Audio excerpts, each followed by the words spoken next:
are live on YouTube. Awesome. And we are live on Zoom.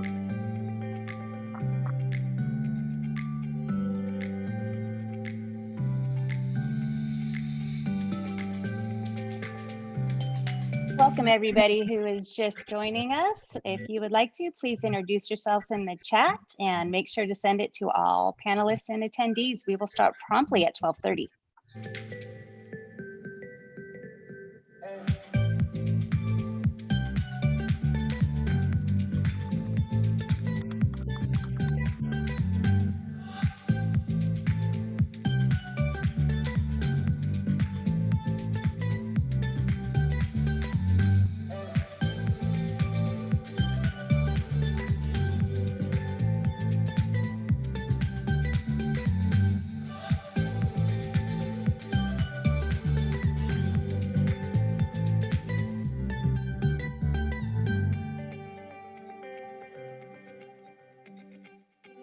Welcome to everybody who's joining us. We'll begin promptly at 12:30. In the meantime, please introduce yourselves in the chat. I'm seeing some familiar names. Welcome back to those of you who've been attending with us at different webinars so far. Make sure you change your setting to all panelists and attendees. We'll start in about 2 minutes.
Okay, I think we'll go ahead and get started. It is 12:30. Want to welcome everybody today to our K-12 Online Teaching Academy. I am Stephanie Eichley Chang, and I am co-hosting along with Brian Chung Dooley, coming to you here from San Jose State College of Education. And I'm super excited that we have with us today Dr. Bettina Shea, and she will be talking to you about developing classroom community and online spaces through humanizing practices. Bettina will tell you a little bit more about herself when she introduces herself. She's in a transition herself right now, and she has lots of good things to share. I'd like to go over the announcements before we begin. So just remember, a recording of this event will be available at our website where you signed up for registration, and also will be sent out to you as a follow-up. Captions are available in the recording, and you can access those at the link that Brian will drop into the chat. Your video and audio are automatically off today, so if you do have questions, please make sure to drop those in the Q&A or in the chat to communicate, and I will be monitoring that, and Brian will be monitoring that too. And if you would like to further kind of reach out and network with other people who have been attending with us, you can join our Facebook group or our LinkedIn group. Those are available right there, and the links again will be in the chat. So I'd like to go ahead and introduce Bettina so she can get started for the next hour. Welcome, Bettina. Thank you, Stephanie. And thanks to everyone who's here. I'm so excited that you're able to join us this afternoon. I'm going to share my screen with you all. So as Stephanie mentioned, my webinar is on developing classroom community and online spaces through humanizing practices. And I'm going to get into what I mean by humanizing practices in just a few minutes. But As she also mentioned, I am in a little bit of a professional transition myself. So let me tell you a little bit briefly about myself, because there's a lot of content for us to get through. Oh, and also, I'm just going to turn on the captioning for the presentation as well, just so that those of you who need live captioning, this is better than nothing. And this is a feature that is embedded in the Google Slides platform. If you're using Chrome to present your Google Slides. So as Stephanie mentioned, my name is Dr. Bettina Shea. I am currently a professor and the director of teacher education at the Lefebvre College of Education at the University of Laverne as of 28 days ago. So this is my 4th week on the job there. Previously, and some of you may know me from my work as an associate professor at Cal State Long Beach, which is where I was the previous 8 years. And then prior to that, for those of you who are joining us from San Jose State and the Bay Area, I was a teacher for many years in a middle school in South Hayward. And so I really, and also co-directed the Bay Area Writing Project. And so I have deep connections and a deep love for the Bay Area, even though now I am in Southern California. So that's a little bit about me. Part of this whole philosophy of humanizing practices, though, is that we really get a space of, or an understanding of who everybody is in the room. And so I am going to go to our next slide and ask a question of you all. And as we're going through, I'm going to actually refer to and use some of the techniques that I would use in an online setting to actually model how we can develop classroom community in online spaces. So one of the things is finding out just how people are doing. And so the prompt question for you that Brian has put up on the poll is, how are you feeling about remote teaching and learning? So the responses range from great, I'm so excited about this opportunity, good, I feel ready for this, or I know I will be, okay, I have to do it, so I'll make the best of it, nervous, I'm not sure that I or my students will do well, or stressed. I never anticipated remote teaching and learning, and I am struggling. So wherever you are is fine, and it's an anonymous poll, so feel free to answer honestly.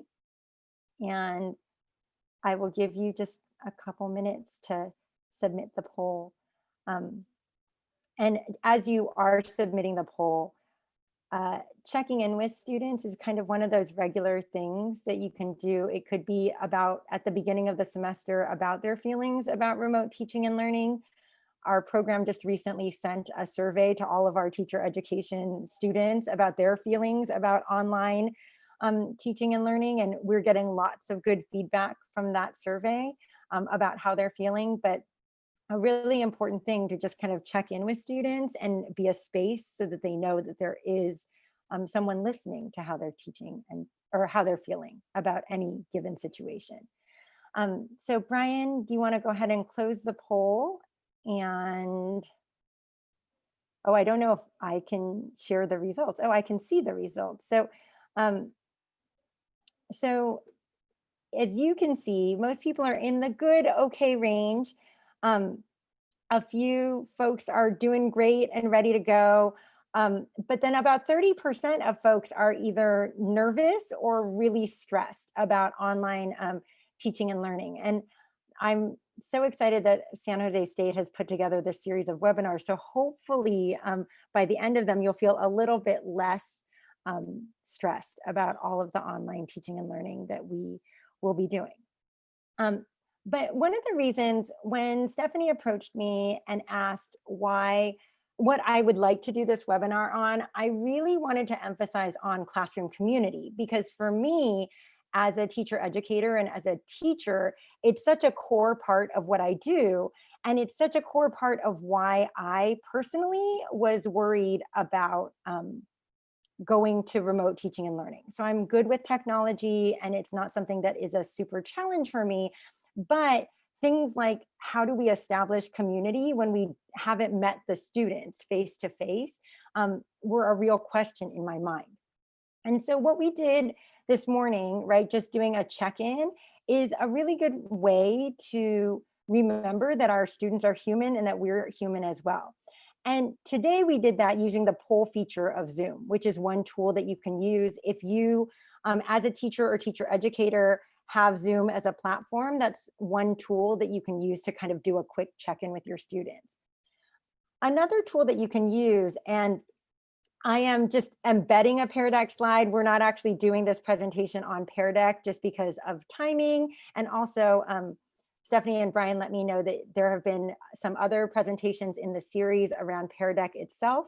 So if you're interested in those, we won't be using Pear Deck today, but I have embedded some Pear Deck slides, because if you're in a school or district or university that uses the Google Suite, Pear Deck is an add-on that can be used with the Google Suite and also has a lot of these embedded tools. So what we just did was a stress check in terms of online learning using Zoom. And another way that you could do a stress check with K through 12 students or with teacher candidates is using something like Pear Deck, which is already embedded in Google Slides, or it's an add-on that can be added. And then students can actually slide along this continuum, how they're doing when they come into the classroom.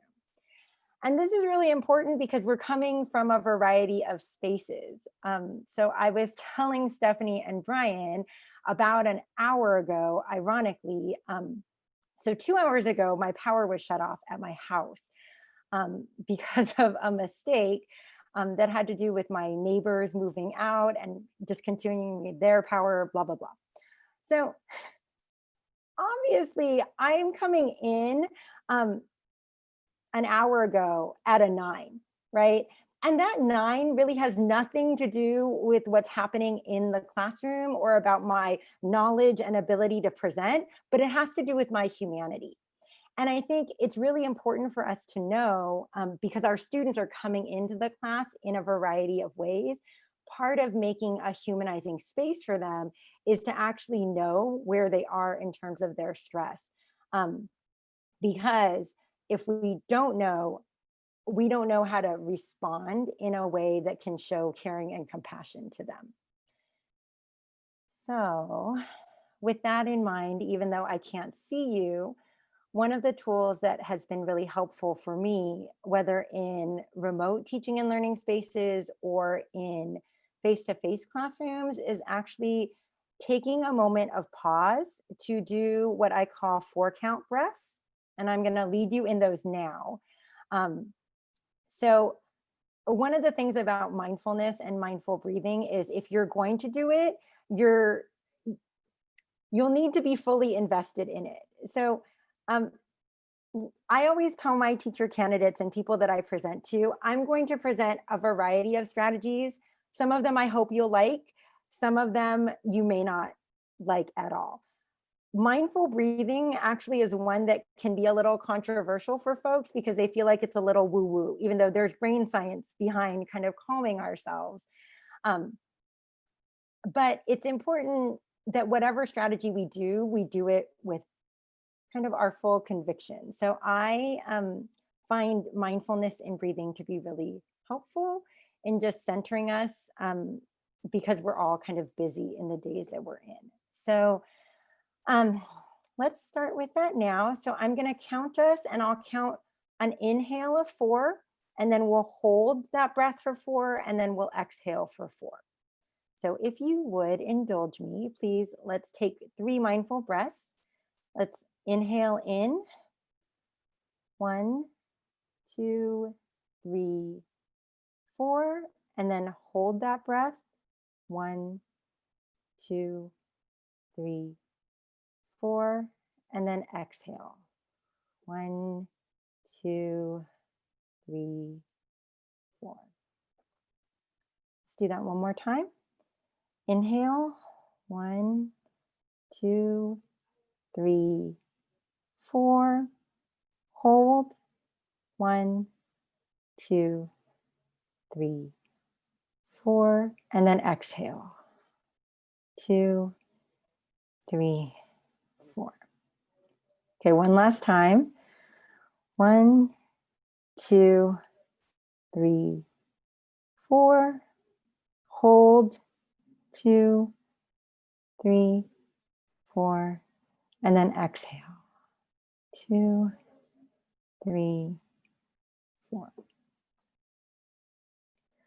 So if you get nothing out of the webinar, hopefully you got to take 3 mindful breaths today, because I could actually, even in that first breath, really feel myself being more grounded and ready to be present to the learning that we are going to engage in for the rest of our hour together. So I told you earlier I would talk about what it means what I mean when I say that we want to engage in humanizing practices. So what does it mean to humanize online spaces? It means a lot of things, but I tried to make it simple so that it's easier to process. I think we need to make room for feelings, right? Whatever people are bringing in. And most of us know that, who have been teaching for any amount of time, that in K-12 classrooms, in teacher education classrooms, we know that students come in the door and they don't just leave the rest of themselves at the door. And so we try to make space for feelings in our classrooms, but it's really important to make that space also in online spaces, which sometimes can feel so get down to business and let's just jump into the curriculum in a different way than when you feel the vibe of your students and you see their faces and you know that they are struggling. Particularly because a lot of K-12 platforms, I was supervising as a secondary student teacher supervisor in the spring, and most districts that I've worked in aren't requiring their students to be on camera. And so you can't get those facial expressions. You're not necessarily sure what their feelings are. And so it's important for us to create that room. The other thing that I think it means to humanize online spaces is to make room for mistakes. And for some of us, it's easier for us to make room for mistakes for our students than it is for us to make room for mistakes for ourselves. And I am going to tell you, as somebody with a high level of technical competency, who has taught fully online and hybrid prior to the pandemic, I made a lot of mistakes in the spring in emergency remote teaching, and I am sure that I am going to make mistakes in the fall. And so I think it's about being really transparent about the mistakes that we make, and then also allowing for mistakes that our students may make as they're under increased levels of stress and also going through a lot of things perhaps in their own homes and lives. Another really key point to humanizing online spaces is making room for everybody. And when I say that we need to make room for everybody, it means that we need to try to figure out what are the things that are keeping students from participating. So really tracking if we have synchronous instruction, who's able to show up, why are they or are they not able to show up, who has access to the various media tools, who has supports at home. And I think that is part of allowing our instruction to be more equitable and also more human in that way, and actually making the efforts to reach out if we need to. And then finally, I think one of the things that is important to recognize about this time when we're humanizing online spaces is to make room for community. So this has been a really interesting time for me. I'm also the parent of a 5-year-old and a 14-year-old. And so my 5-year-old just turned 5 and she was in preschool, but she'll be starting kindergarten in a hybrid environment in the fall in a Korean immersion program, and we don't speak Korean. That's not my heritage language. I'm a Chinese heritage speaker or Mandarin heritage speaker by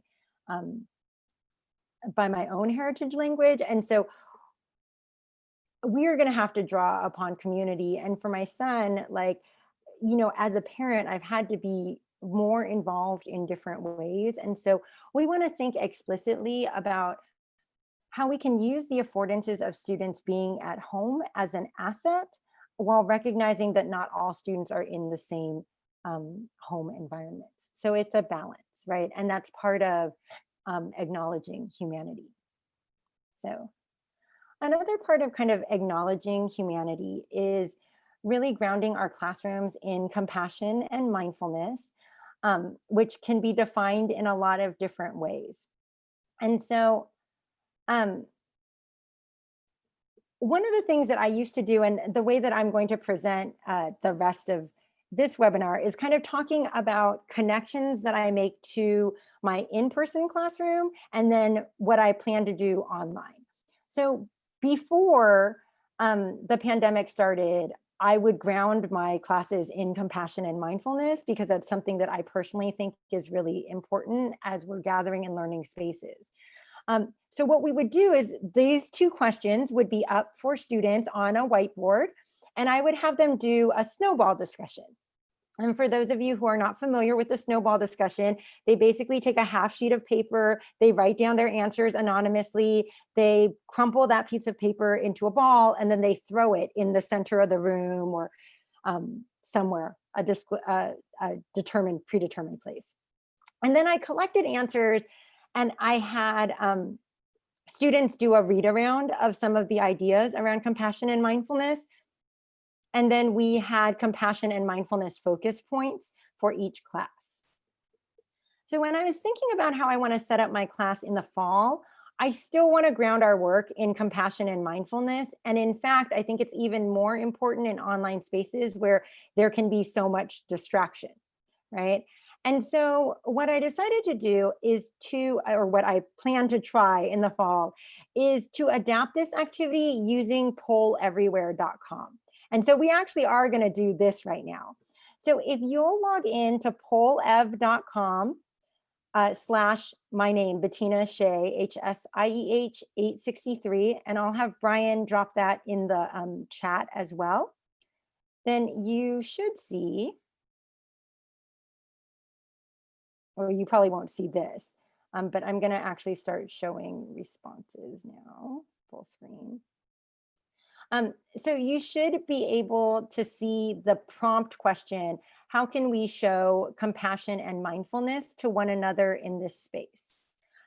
So I'd like you, if you're one of the first 40, because unfortunately, I'm limited to 40 participants with my free Poll Everywhere, which works for my classes, but doesn't work for a webinar of 177, to go ahead and respond.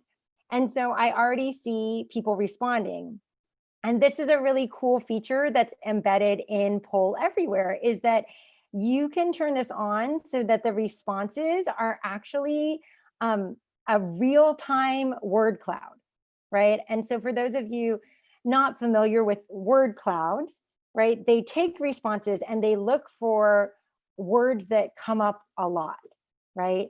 Words that come up more frequently are bigger and bolder. So you see that among the people who have participated in this poll around showing compassion and mindfulness in this space, listening was something that was a theme. And you see it in both the dark blue, the word listening, and then in the green in the center of the screen, listen, right?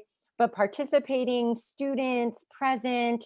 And the nice thing is, when I look at the responses on my own, I can actually keep all of those responses and do something very similar to what I did in my face-to-face class by grounding like a few focus points for our conversation each time we're online, right? So if listening is a theme that came up a lot, listening might be a focus point for each of our online meetings, but then I might draw from some of the other responses that are up here or the other responses that I see to actually establish those mindfulness and compassion focal points.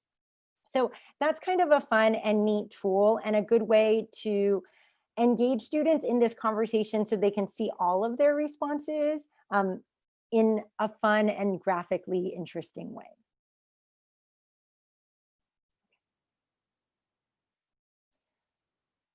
So while I'm pausing, okay, actually, I'm just going to move to the next slide because I'm about to move to our next part.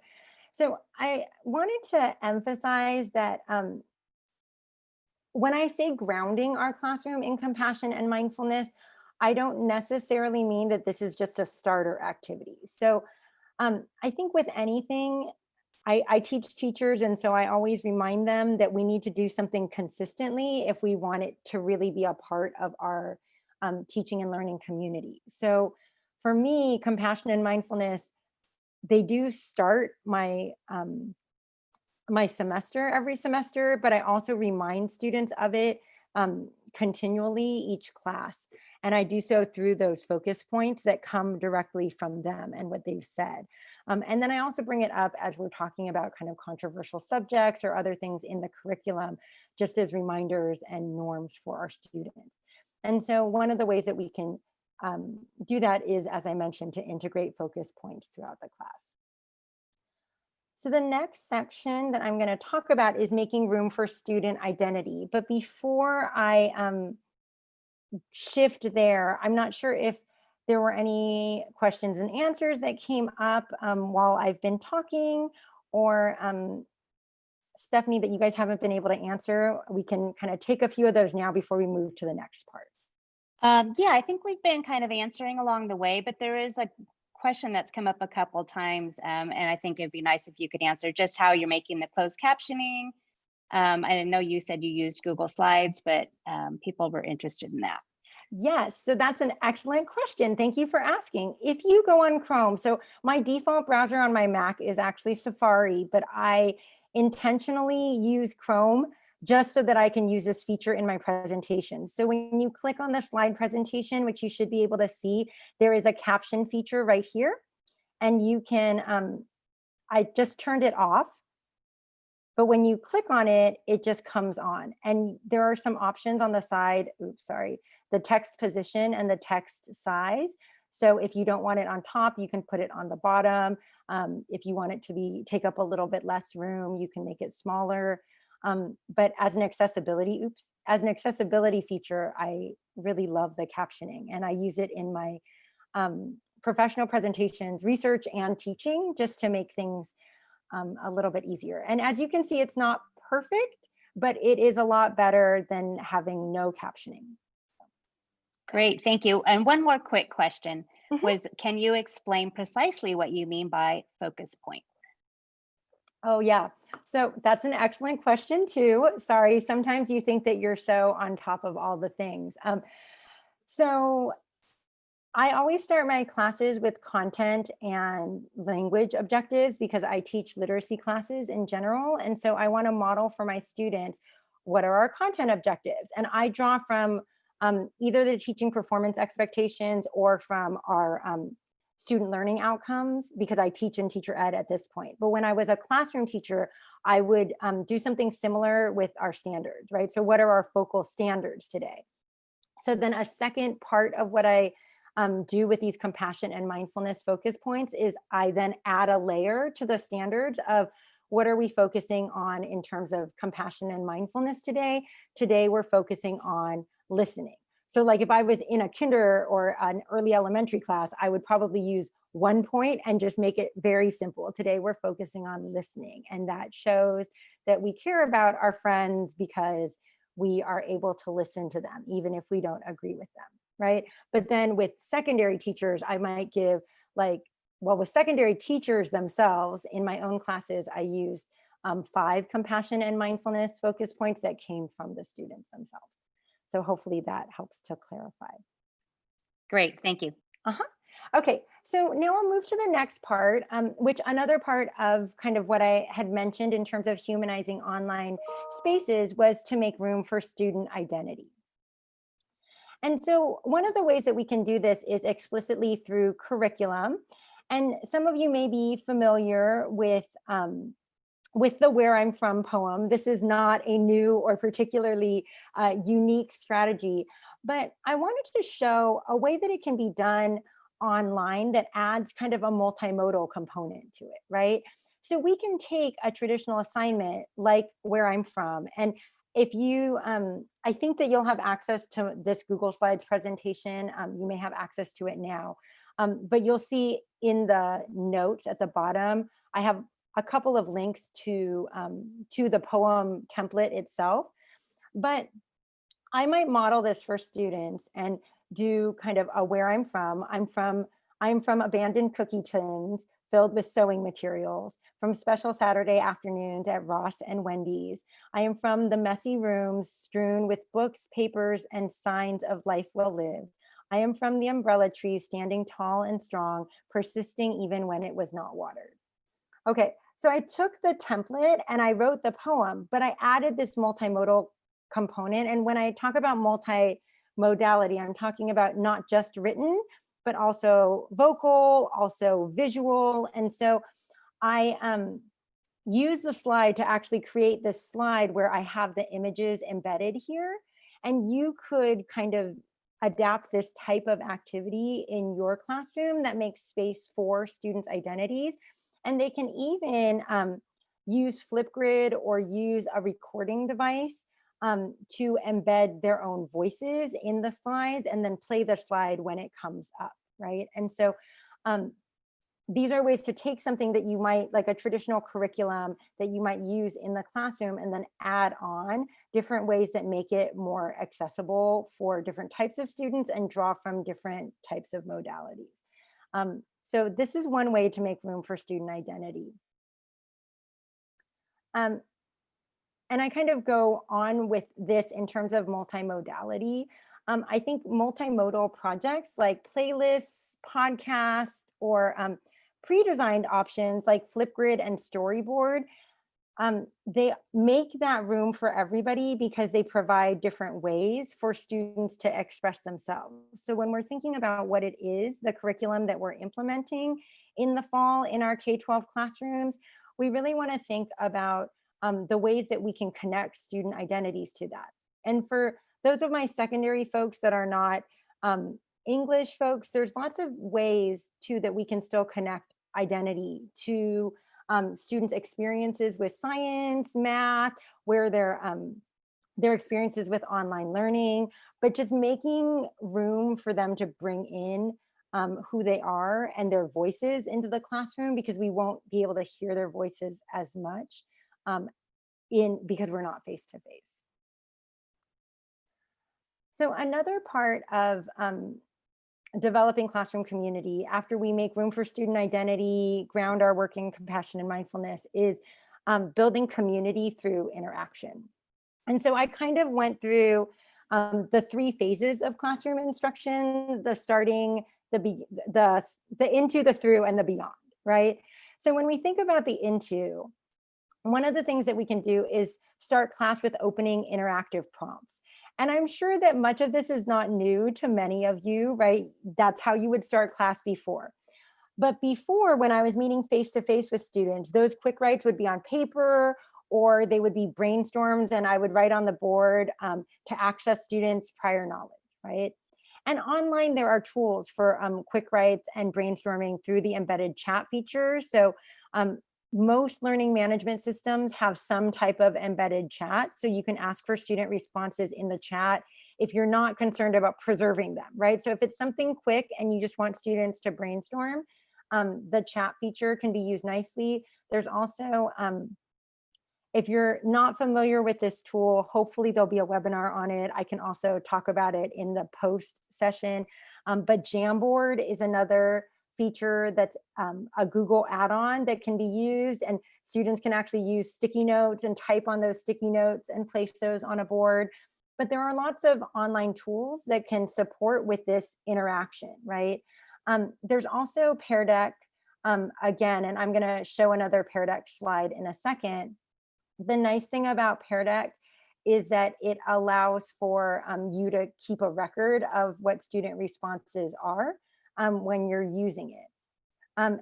As I mentioned, most learning management systems and online presentation software also have things like the raise hand feature and or reaction buttons.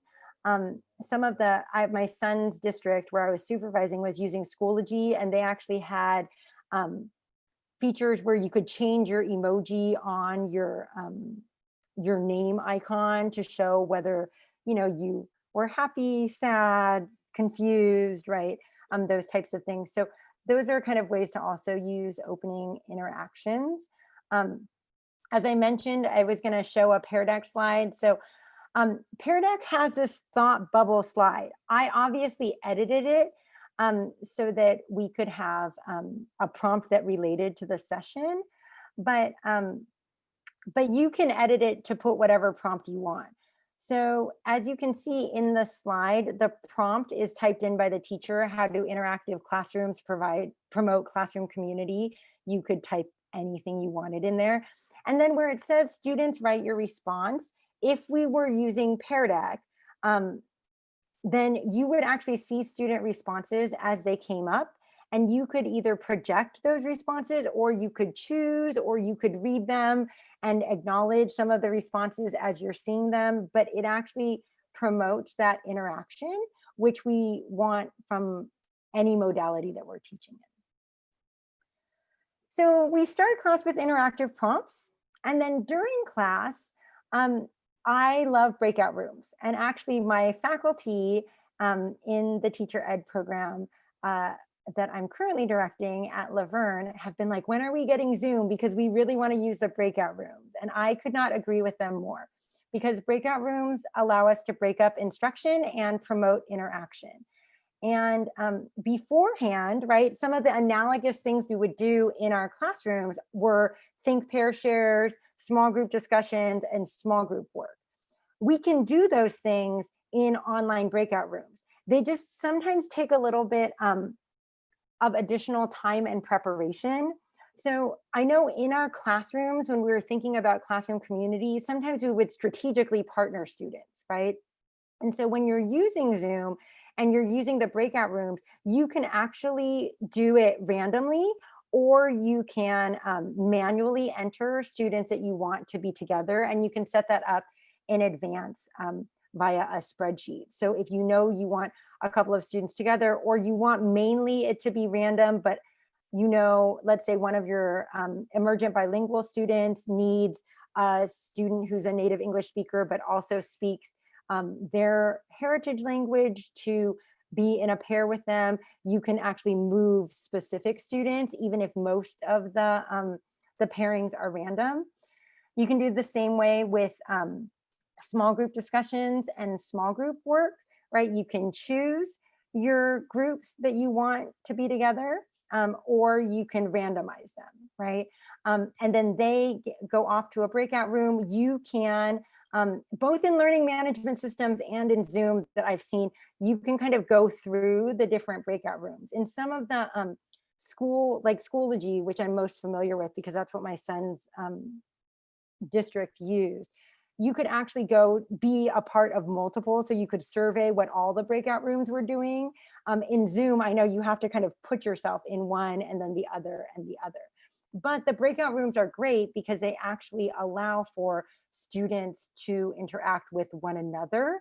And it brings back that component of classroom collaboration that I know so many students were really missing in the spring, right? It's just this opportunity to solidify their understanding of concepts with their partners, right? And then you can bring them back together in the main room and have them share their ideas. I've seen it done in the Schoology environment, in the K-12 environment, where each group was responsible for creating a Google Slides, and then they presented it to the whole class. So these are, it depends on how much timing you have in these breakout rooms, but you can also, again, the things that are a part of good face-to-face instruction are also a good part of online instruction. And so the one caveat I would put when you do breakout rooms, though, is that it sometimes takes a little bit longer for them to get into groups and get started on the activity, even when you think your directions are super clear, just because it's such a shift for many students from the ways that they have been engaging with a lot of online instruction, right? So students are get a lot of information online, but they're used to doing more passive interaction. So when all of a sudden they have to interact with their peers, it's welcome for them, but it's also a little bit of a mind shift for them.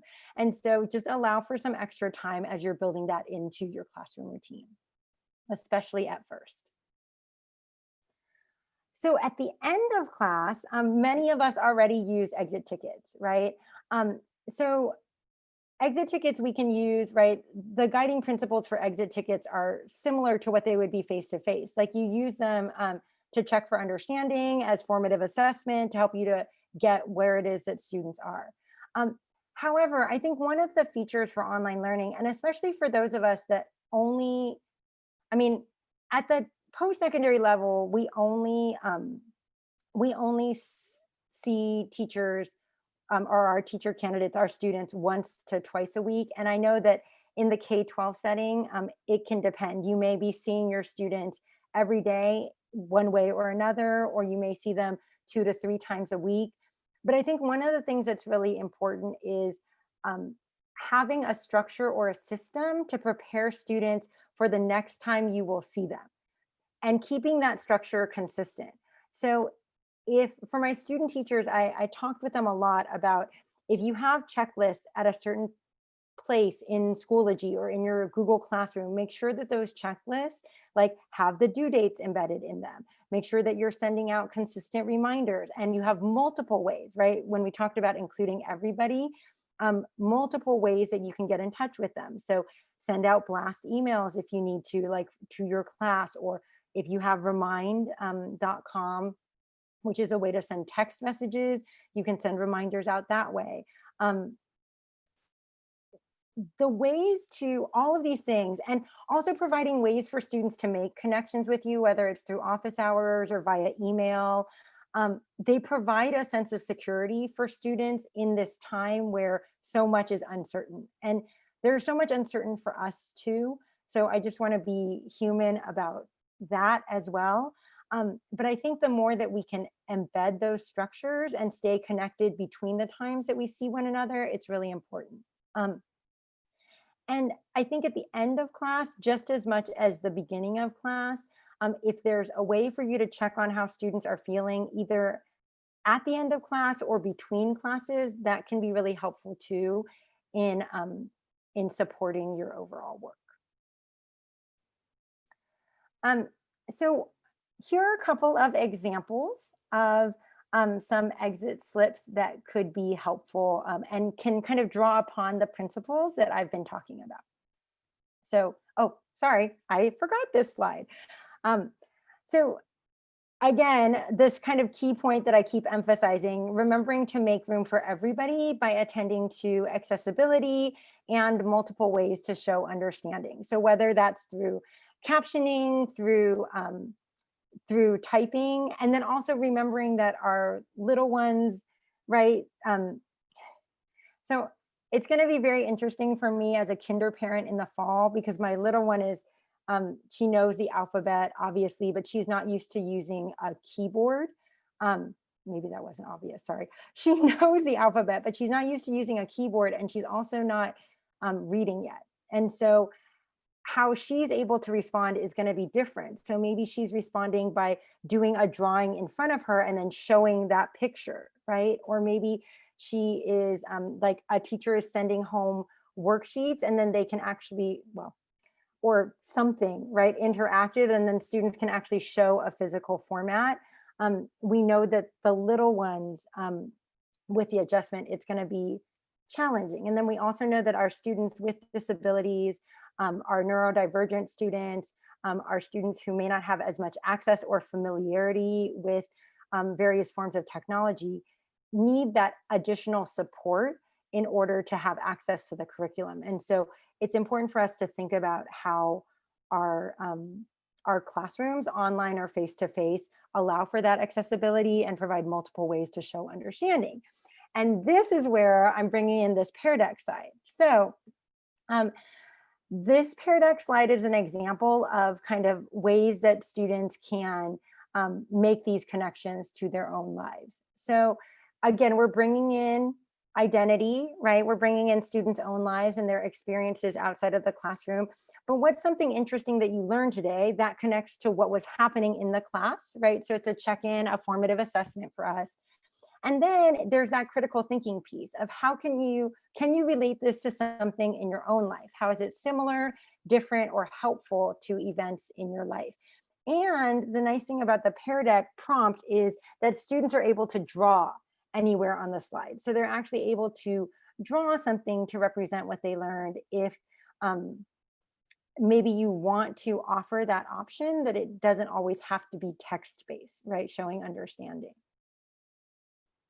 And again, here you get the option, right? You can draw or type two things that you learned in today's lesson, right? So we're engaging in that principle of formative assessment, but we're allowing for different ways for students to actually participate. Okay, so I went through that really quickly, but just to review, and then we have a little time for a Q&A. So how do we develop classroom community, how do we develop classroom community and online spaces through humanizing practices? So I think foundationally, we set a foundation of compassion, mindfulness, respect for one another, and create a space where everyone can thrive, right? If we don't have that as a foundation, we can't really build community upon a foundation of distrust, or where we don't know each other, or where we aren't thinking about one another. So that's the foundation. And then we want to make room for identity, for students to bring their identities, their cultural and linguistic funds of knowledge, their voices and creativity to the classroom.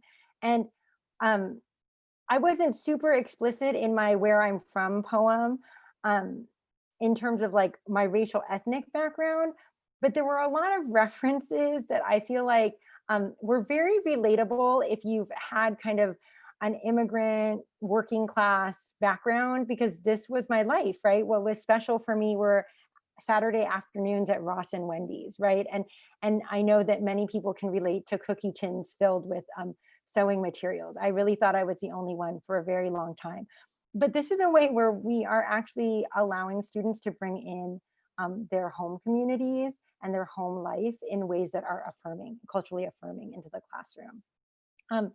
And then when we think about the start of class, we wanna promote interaction through temperature checks, like the polls and Pear Deck slides that we had at the beginning of the presentation, or through interactive prompts. And then during class, we want to, again, kind of draw upon principles of interaction by using breakout rooms where you would normally integrate pair share or small group interactions. It breaks up kind of this presenter mode and actually allows for that interaction, and allows students processing time, right? And to check in. And then again, at the end of class, we can use interaction through exit tickets and having consistent ways for students to track their assignments and be in contact with you, particularly if you don't see them every day. Or for students that, you know, are trying to balance one device with multiple school-age children in a single house, or internet connection issues, or things like that. Having these ways that they can still connect with you even if they miss the online session, the in-person synchronous session. So that was a lot in 45 minutes. So I wanted to kind of open up our last 15 minutes for questions and interaction. And then I know that we are also we have a 30-minute post presentation session as well for more questions and answers. But Stephanie, I don't know if more things came up or. Yeah, I do have a few questions here. Great. First question here, do you have the space to talk to or express the students' feelings, and do you have tools to manage emotions? Like what happens if you detect some situations of stress? Yeah, so that's a really good question. So I think there's the what happens in the moment and then what happens after the moment, right? So one of the things that I do with the pulse check in the moment, it helps me to know, so kind of the way that when students are walking into our classrooms, right? If we see a student and they look troubled or they just have a different demeanor than they usually do, we might like stop them as they're walking in and just say, hey, is everything going okay? Like, are you all right? And then like, they'll say whatever they say, and then we make allowances, right? So maybe we don't call on them to participate, or maybe we, you know, if they don't talk and their name comes up when we're pulling like participants, like that's okay, right? We let them kind of have that pass.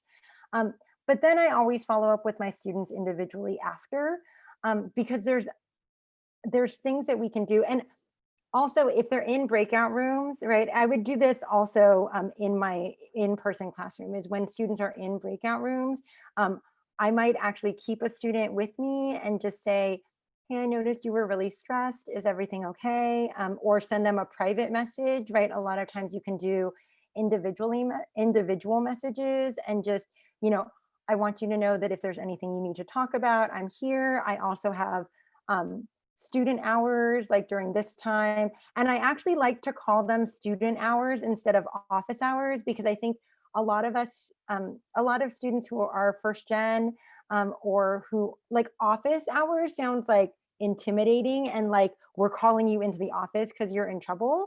So I like to call it student hours and just say, just a reminder, I know this is a stressful time for folks. So if anybody wants to talk to me individually, you can always come during student hours and I'm here.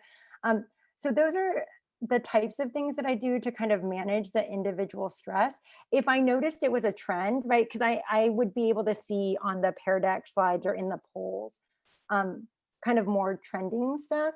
I can say, I notice a lot of us are stressed today. So then before we get into the lesson, like, let's take some mindful breaths and let's like have a community circle, right? And kind of do that via an online platform that we might make room or space for people to share, like, or if you have to feel out your class, like if the community isn't strong in the class yet, like maybe you could do a poll everywhere and like, what are some of the things that are stressing you out right now? And then it's anonymous and people can see some of the issues of stress and then talk through that. So those are some of the things that I would do, because you're right, when we make room for emotion, we have to be equipped to be present to it and to address it. So I hope that's helpful for the person that asked that. Yeah, I think that was great. You gave a lot of different kind of strategies and what to be watching for and thinking about. There's another question here in regards to the younger students like TK, primary. Should there be an expectation that an adult at home be physically sitting with them during the online sessions? Because it's a struggle for the little ones. It is a struggle for the little ones. And I am going to say that we really shouldn't be doing like long sessions, right? Like when we think about what students are able to handle all at one sitting together, yeah, like the number of minutes that you have the attention of a TKK or one student is really hard. And I have seen that painfully with my own child. So I think in an ideal world, like that would be great to have a parent sit alongside them. We're in a household with 2 working parents. I luckily have a flexible enough schedule that like one of us could make that work.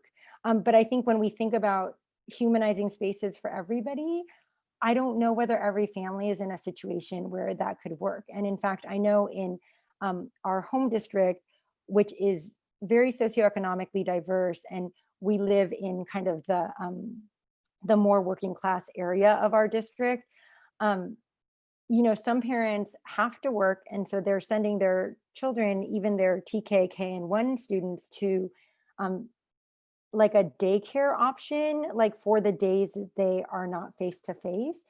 And so I think that requirement is challenging. And so when we talk about kind of the humanizing practices, especially for the very little ones, it's a struggle for me, because personally, if I could run the world and give everybody funding for the little ones, I would wish that we just had very, very small classes and that they could come and be in person with, as close to social distancing as we can. It's so hard. So I just want to say, TKK and 1 teachers, like I have so much empathy and love for you. And I wish I had better answers and I wish I could give an easy solution. But I think for this one, it's rough.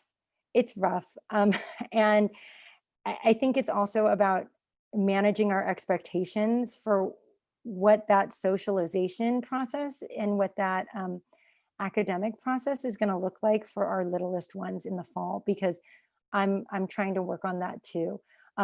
So in the fall, I'll probably have more information because I'll have that from a parent perspective and can think through a teacher lens, but I don't know the answer to that right now. And I wish I had better answers. Yes, no, we all salute the primary teachers out there right now. They've really been heroes. There's another question here about staff training. Mhm. Would you have any recommendations, like other mindfulness, compassion beginner resources that you could use, that you would recommend so people could be prepared like you are? Oh, well, that's sweet. So a lot of so some of my compassion and mindfulness training, the Center for Teaching and Reaching the Whole Child, I know is affiliated with San Jose State. They have have done a lot of work around social emotional learning. And so I think they have some really good resources. The Calm app, I think that I know at the beginning of social distancing, they were offering free memberships for teachers, but even their membership light is helpful for just some tools. I can also kind of look for some more resources. I keep it really simple and really consistent and just do like mindful body scans and like breath, like 4-count breaths, or like, I'll put up a slide, right, that I get off of a site like Unsplash or Pixabay, which are like these sites for free copyright images, and like I'll put up a slide and like do like a mindful minute where we just like have calming music and like a pretty like natural background, and we just can sit for a minute. But yeah, I don't have any resources off of the top of my head aside from those, and hopefully those are some helpful ones to start. I'm seeing in the chat that people are typing that Calm. The Calm app is free Perfect. for teachers. Perfect. So that's very nice to hear. Awesome.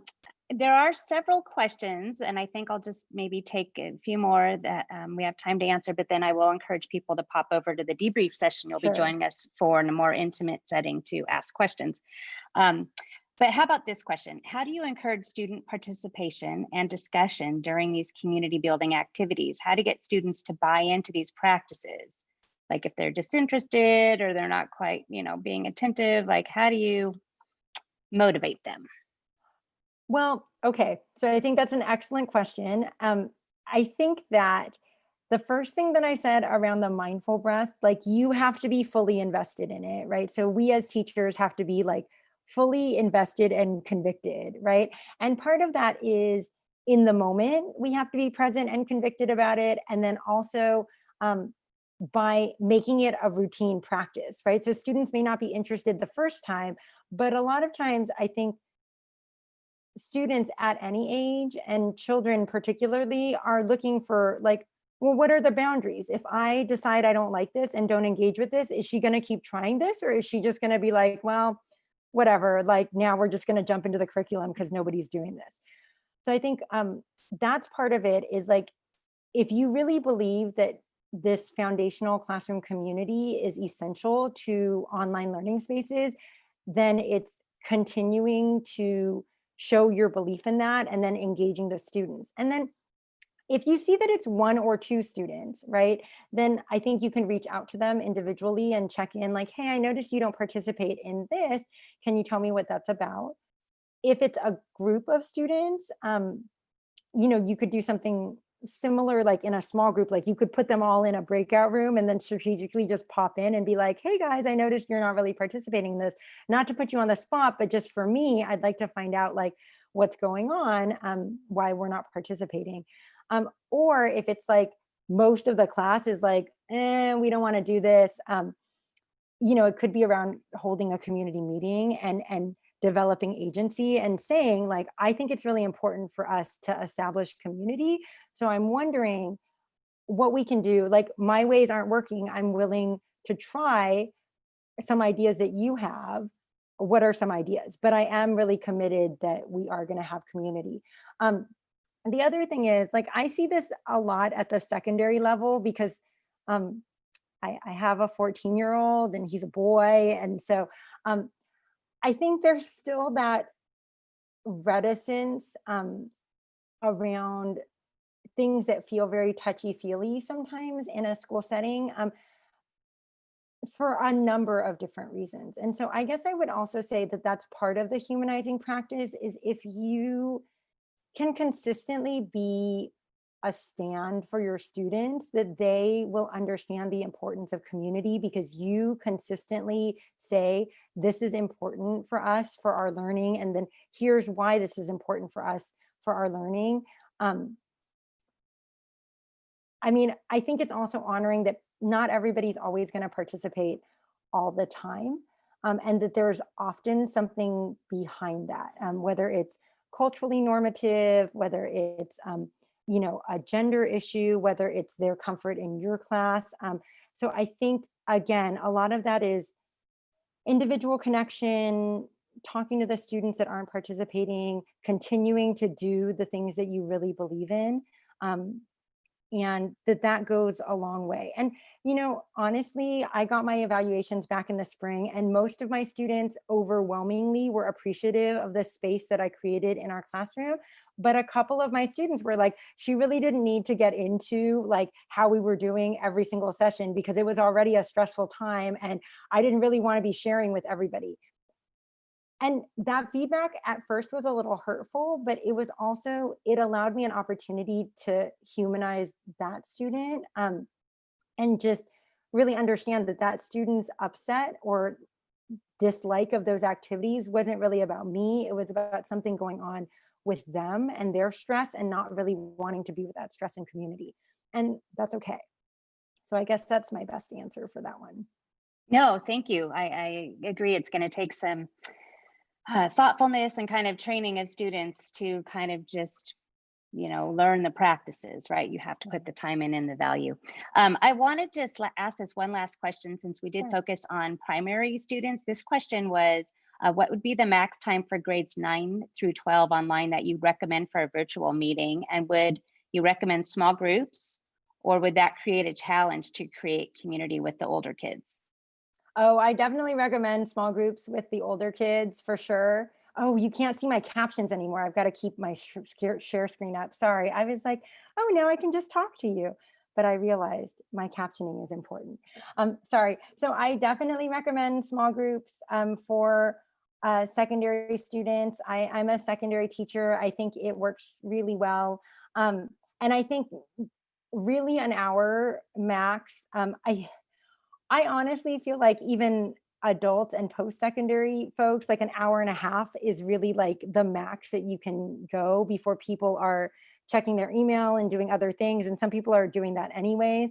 But for students, the thing is that it's not an hour total. Well, it's an hour total time, but it's like, really, I go by this rule of, and this is not going to help our primary folks, but the number of minutes that they can spend on any one chunk of instruction is equivalent to their grade level. So if they're ninth graders, think about 9-minute chunks. So if you have an hour with them, think of a 9-minute like intro activity, or like you're getting kind of 9 minutes of intro with discussion and like lead into, and then 9 minutes of you presenting like some PowerPoint information. And then it's not like you only have 9 minutes of presentation. Maybe at the 9-minute point, you allow for interaction via chat, and then you do 9 more minutes of instruction. And then you have maybe 27 minutes, right? Like we're thinking 9-minute chunks of students in their breakout rooms, but then you are like jumping into the breakout rooms.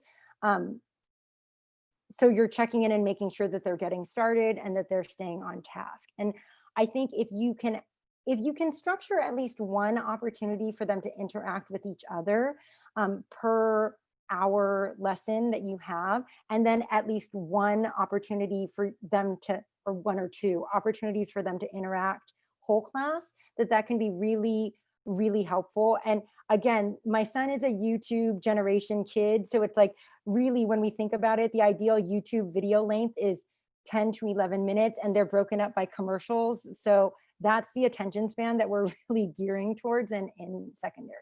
So I hope that helps. Yes, thank you. I think we'll go ahead and wrap it up now. Thank you to everybody who attended with us today. Do know that you will be sent the recording afterwards. You can go back and revisit this. And I hope you're attending with us some other days.